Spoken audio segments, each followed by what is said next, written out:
Understanding the top dog in English.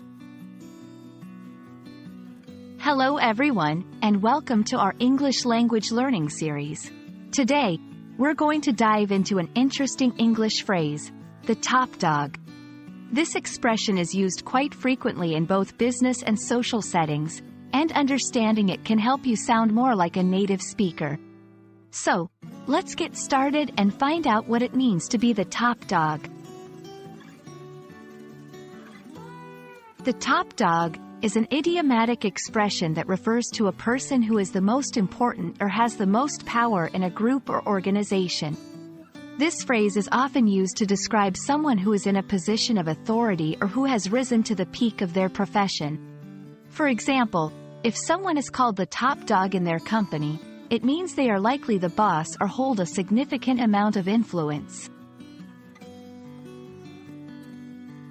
The term top dog has its roots in dogfighting, a cruel sport where the dominant dog would be referred to as the top dog, the one who wins the fights or dominates the others.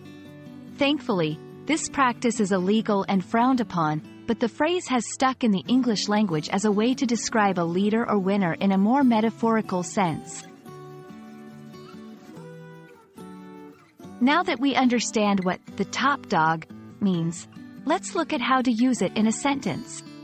After years of hard work, she became the top dog in her field. In the world of tech startups, everyone wants to be the top dog.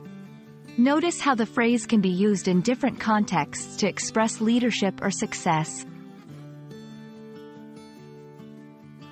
There are several variations of the phrase that carry a similar meaning, such as big cheese, head honcho, big kahuna.